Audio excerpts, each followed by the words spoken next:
Hello नमस्कार student, welcome to innovation study channel. आप सभी का यहाँ पे स्वागत करते हैं। अपन 6.4 आज स्टार्ट करेंगे इस क्लास में, और पहले वाले क्लास में अपन ने 6.6 पर में पढ़ ली है। और देखो, पर में 6.6 आपने अगर नहीं पढ़ी है तो वो क्लास जरूर लगाएं, क्योंकि उसी के बेस पे ये हमारी एक्सरसाइज 6.4 रहने वाली है।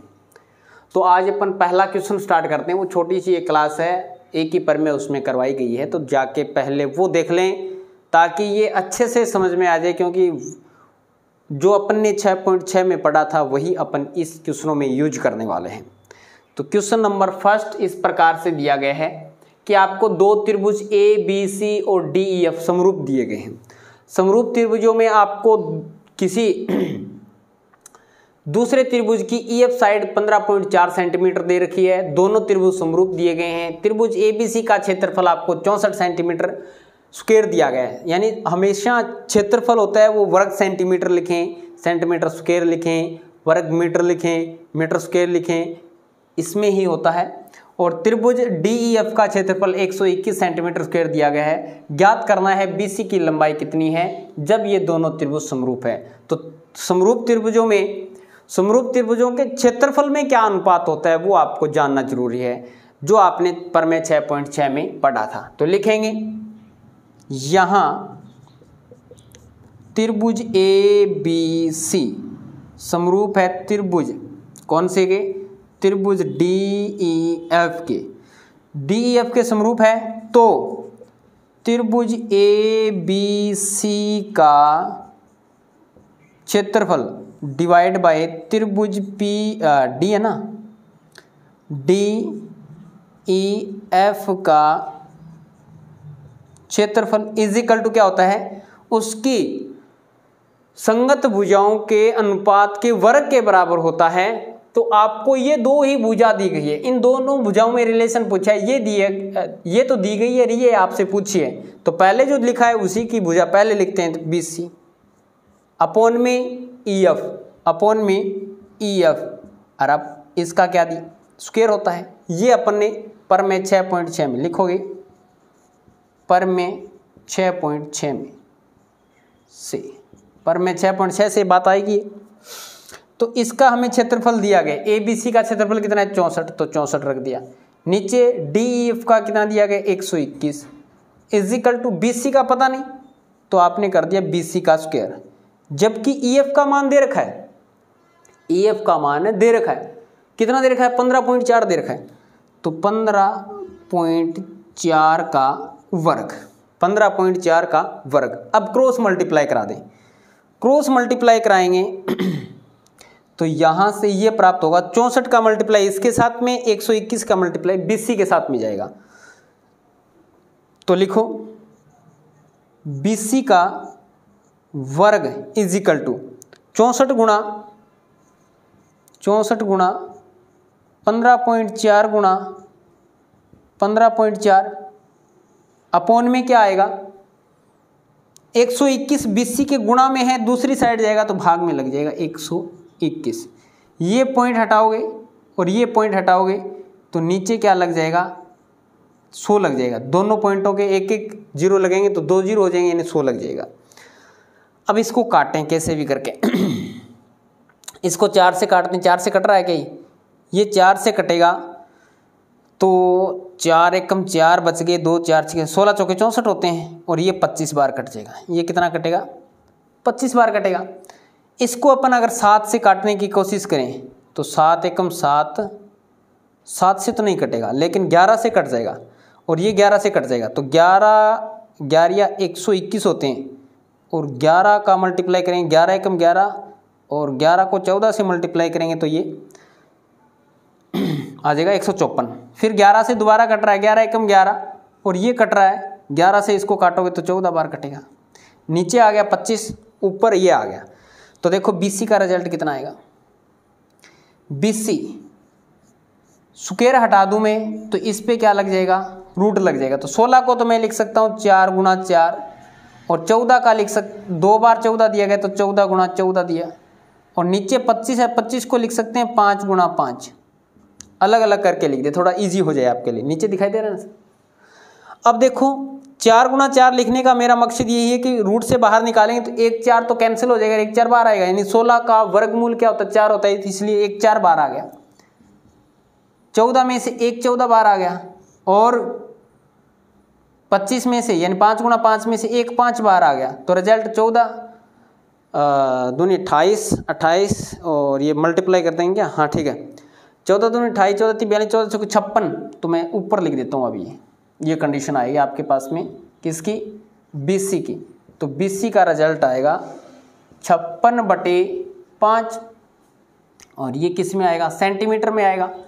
तो BC का रिजल्ट आएगा 56 में 5 का 5 एकम 5 5 एकम 5 बच गया 1 5 दूनी 10 11.2 सेंटीमीटर आएगा। 11.2 centimetre is the right answer आएगा। तो ये आपका क्वेश्चन था, ज़्यादा हार्ड नहीं है, बस ये कंडीशन अगर आप ये जानते हैं त्रिभुज का क्षेत्रफल में अनुपात जानते हैं, पर मैं 6.6 आपने अच्छे से पढ़ा है, तो इसमें वैल्यू रखना है, क्रॉस मल्टीप्लाई करके जो कट रहा है उनको काट देना है, और BC का रिजल्ट कितना आएगा 11.2 सेंटीमीटर आ जाएगा। अब आगे दूसरा क्वेश्चन दे रखा है आपको। दूसरे क्वेश्चन में ये बोला गया है कि एक समलंब चतुर्भुज है ABCD, जिसमें AB और CD या DC एक दूसरे के क्या हैं, समांतर हैं, पैरेलल हैं, और इसके विकर्ण बिंदु O पे काट रहे हैं। उस दोनों के विकर्ण क्या हैं, दोनों विकर्ण AC और BD बिंदु O पे प्रतिच्छेद कर रहे हैं। यदि AB बराबर 2CD, AB यानी AB दुगना है किससे, CD या DC से, तो AOB और DOC के क्षेत्रफल में आपको अनुपात ज्ञात करना है। बढ़िया क्वेश्चन है। देखो मैं लाइनिंग करूं क्या, इसके बीच में लाइनिंग कर देते हैं यहां से,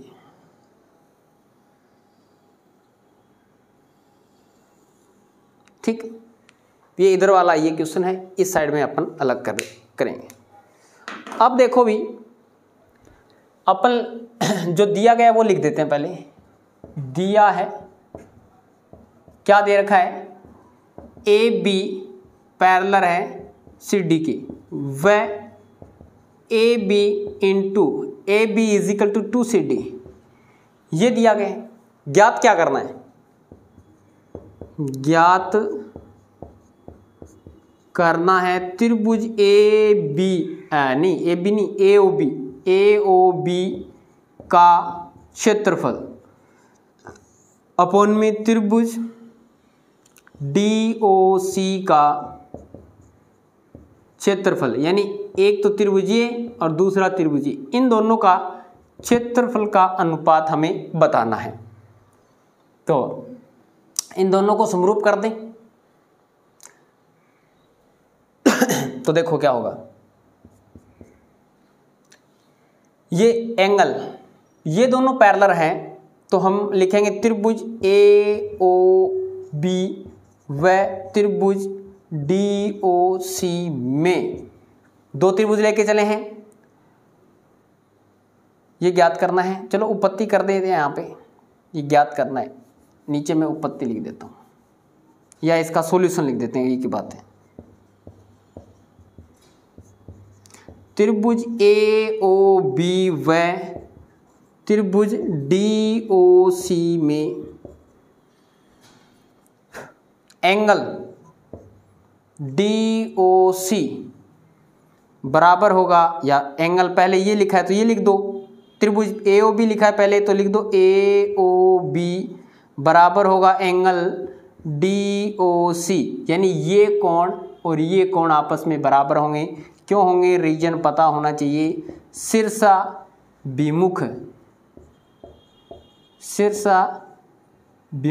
कोण, शीर्षा विमुख कोण है, आमने सामने के कोण है, इसलिए बराबर हो जाएंगे। कोई दो रेखाएं हैं किसी एक पॉइंट पे काट रही है तो आमने सामने बने एंगल हमेशा क्या होते हैं, बराबर होते हैं।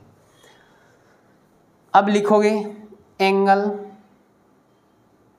ये एंगल यानी ये दोनों रेखाएं समांतर है, समांतर रेखाओं को कोई तिर्यक रेखा AC काट रही है तो जड़ की आकृति में बने कोण हमेशा क्या होते हैं, बराबर होते हैं। तो लिखोगे angle BAO is equal to angle DCO क्या है, एकांतर कोण है, एकांतर कोण। इसके बाद में लिखोगे एंगल ये, यानी ये भी भुजा एक ही बात है, और ये भी एक दूसरे के समांतर है, तो एंगल ABO बराबर एंगल CDO, ये भी एकांतर कोण है, एकांतर कोण। तो एंगल से क्या हो जाएंगे, दोनों कोण दोनों त्रिभुज समरूप हो जाएंगे। तो लिखोगे त्रिभुज AOB समरूप है त्रिभुज DOC, और कौन से रूल से, एंगल से, यानी तीनों कोण बराबर हैं तो ये दोनों त्रिभुज समरूप हो जाएंगे। और समरूप त्रिभुजों की संगत भुजाओं का अनुपात बराबर होता है, जबकि हमें तो क्षेत्रफल में अनुपात लेके आना है, तो समरूप त्रिभुजों में क्षेत्रफल का अनुपात उसकी संगत भुजाओं के अनुपात के वर्ग के बराबर होता है। तो लिखेंगे अब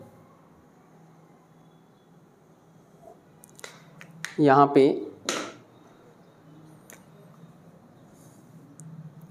अब त्रिभुज AOB का क्षेत्रफल अपॉन में त्रिभुज DOC का क्षेत्रफल, त्रिभुज AOB का क्षेत्रफल अपॉन में त्रिभुज DOC का क्षेत्रफल, संगत भुजाओं का अनुपात बराबर है, संगत भुजाओं के वर्ग के बराबर होता है। तो आपने लिख लिया AB, इसकी भुजा AB है और इसकी भुजा क्या है, DC है, ये संगत भुजाएं हैं, इसके वर्ग के क्या होगा, बराबर होगा। क्यों लिखोगे, पर में 6.6 पर में 6.6 से ये रिजल्ट आएगा, लेकिन AB का मान तो आपको दे रखा है 2DC, तो रख दो यहाँ पे। तो त्रिभुज AOB का क्षेत्रफल अपॉन में त्रिभुज DOC का क्षेत्रफल इज इक्वल टू क्या होगा, 2DC अपॉन में DC, और इसका क्या है, होल स्क्वायर है, DC से DC कट जाएगा, DC से DC कट जाएगा, 2 की होल स्क्वायर कितनी 2 की स्क्वायर या 2 की होल स्क्वायर एक ही बात है, कितना बनेगा, 4 बनेगा। तो लिखेंगे त्रिभुज AOB का क्षेत्रफल अपॉन में त्रिभुज DOC का क्षेत्रफल इज इक्वल टू 2 का स्क्वायर 4/1, कितना आएगा, 4/1 आएगा। अतः क्षेत्रफल में अनुपात 4:1 होगा, क्या होगा, 4:1 होगा। यही आपको बताना था कि दोनों के क्षेत्रफल का अनुपात ज्ञात कीजिए। आप दोनों इनको क्या करेंगे, दोनों त्रिभुजों को समरूप करेंगे। समरूप त्रिभुजों में आप रिलेशन जानते हैं, क्षेत्रफल में और इसकी भुजा में क्या रिलेशन होता है, क्षेत्रफल का अनुपात बराबर होता है संगत भुजाओं के अनुपात के वर्ग के बराबर होता है। तो ये आप यही साइड क्यों ली सर जी, साइड तो और थी हमारे पास में, क्योंकि हमें इसमें ही रिलेशन दिया गया है कि AB है वो दुगना है DC से, या CD DC जो भी है वो आधा है AB का, तो हमने यहाँ पे वैल्यू रख दी। तो इसका क्षेत्रफल 4 गुना होगा और इसका जैसे 1 होगा। इसका क्षेत्रफल अगर 100 वर्ग मीटर होगा तो इसका कितना हो जाएगा, 100 गुना 4 यानी 400 वर्ग मीटर हो जाएगा, या सेंटीमीटर में है तो सेंटीमीटर हो जाएगा। तो इसका आप अच्छे से स्क्रीनशॉट ले सकते हैं। इसके बाद में अपन नेक्स्ट 3 नंबर क्वेश्चन पे चलते हैं। अब देखिएगा स्टूडेंट, आपने स्क्रीनशॉट ले लिया। आप 3 नंबर क्वेश्चन और 4 नंबर क्वेश्चन पे आगे की तरफ बढ़ते हैं। 3 नंबर क्वेश्चन में हमें दिया गया है कि आकृति 6.44, जैसा कि आपकी बुक्स में भी ये डायग्राम दिया गया है। एक ही आधार BC पे 2 त्रिभुज ABC और BCD 2 त्रिभुज बने हुए हैं। AD BC को बिंदु O पे प्रतिच्छेद कर रही है। AD और BC जो विकर्ण हैं समलम के, जो भी समलम दिया गया है, जो भी आकृति दी गई, यहाँ पे समलम तो नहीं दिया गया लेकिन आकृति दी गई आपको जैसे भी समलम की तरह। तो ये O बिंदु पे प्रतिच्छेद कर रहे हैं, तो सिद्ध करना है आपको एरिया ऑफ AR दे रखा है ना, ये क्षेत्रफल त्रिभुज ABC का क्षेत्रफल पढ़ें, या area of triangle ABC, area of triangle DBC, यानी त्रिभुज ABC का क्षेत्रफल बटे त्रिभुज DBC का क्षेत्रफल का रेशो हमारे पास में ये होगा AO बटा DO। ये हमें सिद्ध करना है, और कोई कंडीशन नहीं दी गई, न तो कोई समरूप का दिया गया है न कोई और। तो चलो अपन ये देख लेते हैं कि AO DO कहाँ पे है, AO और DO। तो एक तरीके से रचना कर दें, तो यहाँ से A से इस पे अपन एक परपेंडिकुलर डालें AM, और यहाँ से एक परपेंडिकुलर डाल दें, लंब डाल दें DN। ठीक है, तो हमारे पास में इस त्रिभुज का क्षेत्रफल आ जाएगा। त्रिभुज का क्षेत्रफल क्या होता है, 1/2 आधार गुणा ऊंचाई। तो ऊंचाई यहाँ पे जो परपेंडिकुलर डाला है वही अपन क्या ले लेते हैं, ऊंचाई ले लेते हैं। तो यहाँ पे देखें रचना AD कहाँ पे है, ठीक है। रचना में क्या करेंगे, AM परपेंडिकुलर है BO पे, व DN परपेंडिकुलर है OC पे। अब अपन त्रिभुज लेते हैं, त्रिभुज ABO का क्षेत्रफल, त्रिभुज ABO का क्षेत्रफल, या अपन ये पूरा त्रिभुज ले लें, ABO मत लें, ये BC कर दें, ये पूरी भुजा BC कर दें, और ये भी BC कर दें। दोनों ही क्या है, BC पे लंबवत है। ये पूरी भुजा BC है और ये भी लंबवत है BC पे। तो त्रिभुज ABC का क्षेत्रफल इज इक्वल टू 1/2, आधार क्या होगा, आधार तो एक ही है ना दोनों में, BC गुणा ऊंचाई। ऊंचाई क्या आ जाएगी हमारे पास में, ऊंचाई हमारे पास में ये आ जाएगी देखो AM। तो ये हमारे पास में AM इसकी ऊंचाई आ गई, इक्वेशन नंबर 1। और ये दूसरे नीचे वाले त्रिभुज का क्षेत्रफल निकालें, तो त्रिभुज BCD क्या, BCD का क्षेत्रफल इज इक्वल टू 1/2 आधार गुणा ऊंचाई। आधार क्या है BC, गुणा ऊंचाई कितनी आ जाएगी, DN आ जाएगी। तो ये आ जाएगा DN, इक्वेशन नंबर 2। लिखेंगे समीकरण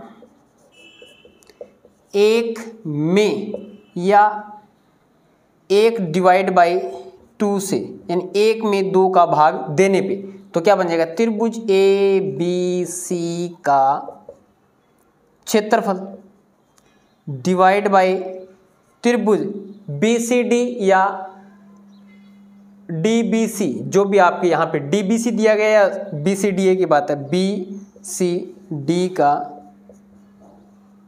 क्षेत्रफल इज इक्वल टू 1/2 BC गुणा AM अपॉन में, ये क्या आ जाएगा 1/2 BC गुणा DN।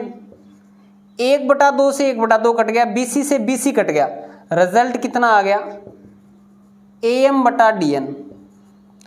AM और DN ये आ गया। अब इसका रिजल्ट निकालना है, आना तो चाहिए था AO और DO, लेकिन आ गया क्या, AM और DN आ गया, AM और DN आ गया। इसका रिजल्ट कैसे निकालें भी, तो इसका रिजल्ट निकाल सकते हैं कि त्रिभुज AOM और DON को अगर अपन दोनों को समरूप कर दें, कौन कौन से त्रिभुज, त्रिभुज 1 और ये त्रिभुज 2, इन दोनों को समरूप कर दें, तो समरूप त्रिभुजों की संगत भुजाओं का अनुपात बराबर होता है। तो ये हमारे पास में रिजल्ट आ जाएगा। तो चले करते हैं अपन ये प्रोसेस। इसको इक्वेशन नंबर नाम दो पहले, इक्वेशन नंबर 3। अब लिखते हैं त्रिभुज AMO व त्रिभुज कौन सा है DNO में लिखोगे एंगल AMO बराबर है एंगल DNO, दोनों ही 90 डिग्री, ये भी 90 डिग्री, ये भी 90 डिग्री, तो क्या है, समकोण है। और ये देखो कौन सा, ये कोण, दोनों तिर्यक रेखाएं एक बिंदु पे काटती हैं तो शीर्षाभिमुख कोण बराबर होते हैं, तो लिखो angle AOM is equal to DON, क्या है, शीर्षाभिमुख है,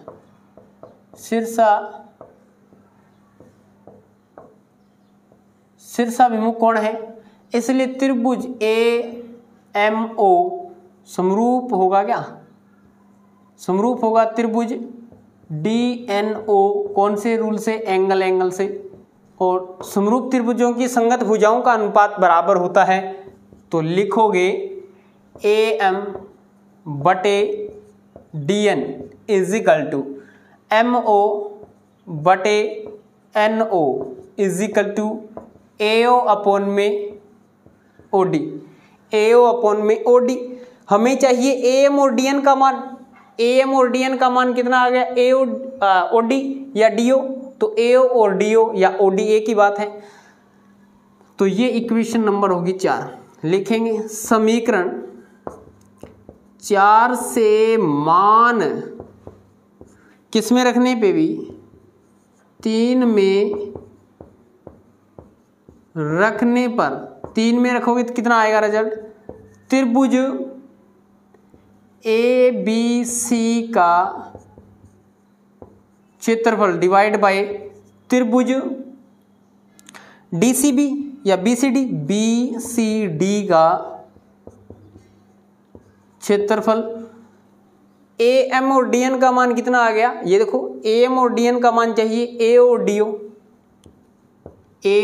और DO या OD एक ही बात है, तो यही हमें प्रूव करना था, HP हो गया, हैंस प्रूव इति सिद्धम।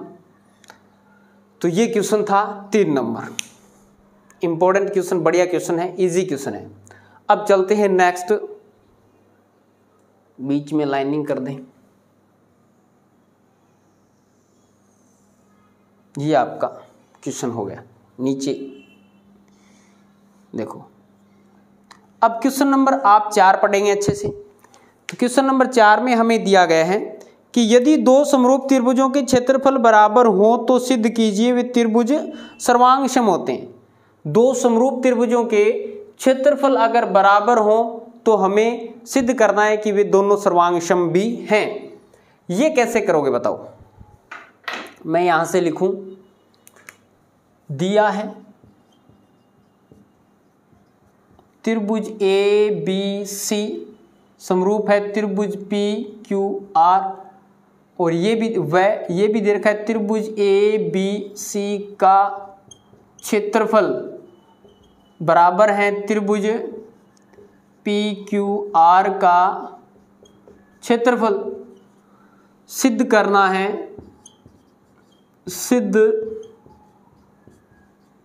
है त्रिभुज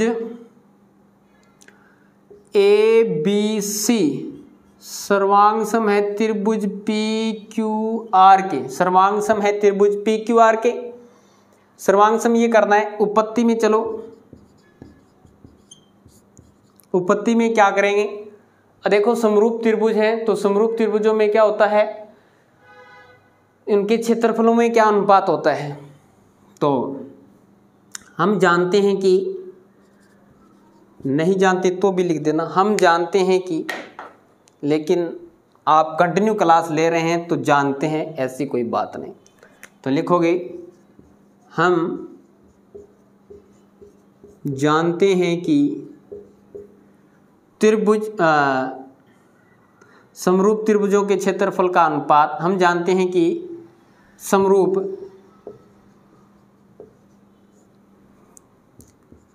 त्रिभुजों के क्षेत्रफल का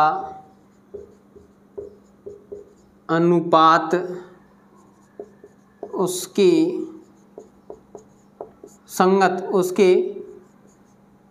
संगत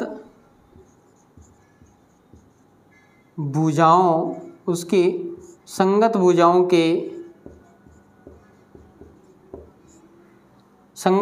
के अनुपात के वर्ग के बराबर होता है।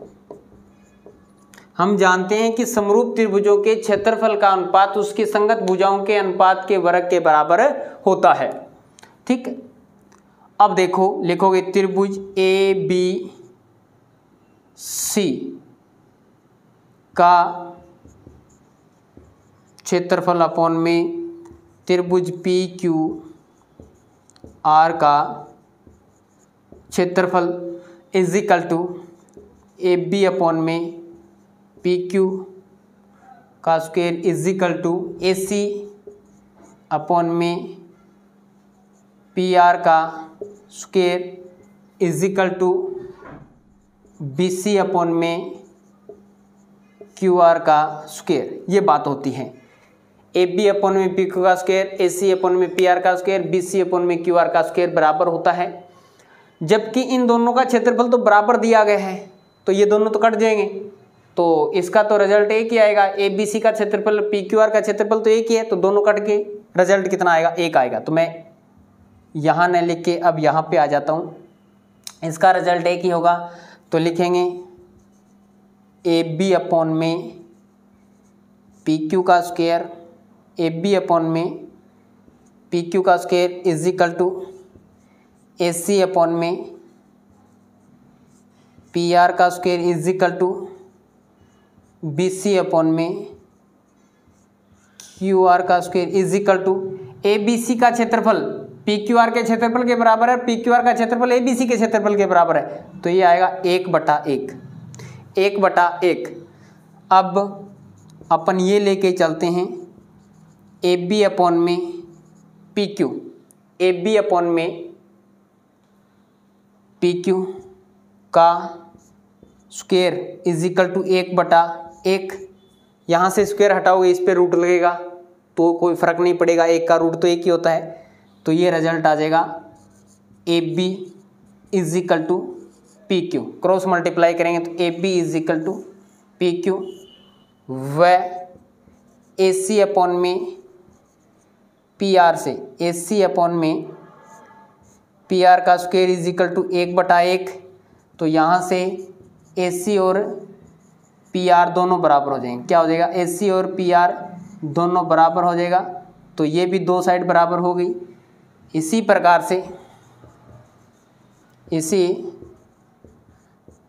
से क्या होगा?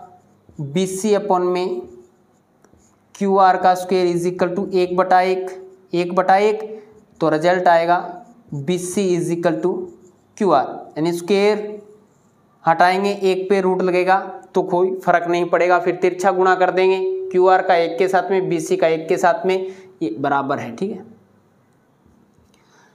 तो हमारे पास में तीनों साइड त्रिभुज की, ये साइड इसके बराबर, ये साइड इसके बराबर और ये साइड इस साइड के बराबर आ गई। तो त्रिभुज की तीनों साइडें एक दूसरे के बराबर हैं, तो साइड से दोनों त्रिभुज क्या हो जाएंगे? सर्वांग हो जाएंगे। इसलिए त्रिभुज ABC सर्वांग है। त्रिभुज ABC सर्वांग है कौन से रूल से? त्रिभुज PQR के साइड से क्या हो जाएंगे? सर्वांगसम हो जाएंगे। तो यही हमें लेके आना था, ये कंडीशन HP हो गया, हैंस प्रूव हो गया।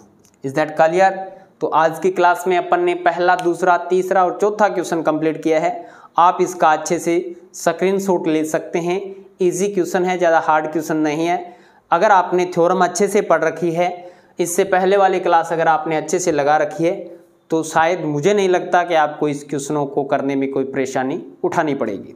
तो देखिएगा कैसी लगी क्लास, कमेंट बॉक्स में जरूर बताएं। अच्छी लगी हो तो लाइक और शेयर सभी करेंगे। अगर आप चैनल पे नए हैं तो चैनल को सब्सक्राइब करके पास में लगी बेल आइकन को दबा लेना, ताकि प्रत्येक क्लास का नोटिफिकेशन आपके पास में पहुंचे और आप तुरंत उसका लाभ उठा सकें। चलेगा स्टूडेंट, आज की क्लास में इतना ही। नेक्स्ट क्लास में मिलेंगे कुछ नए के साथ।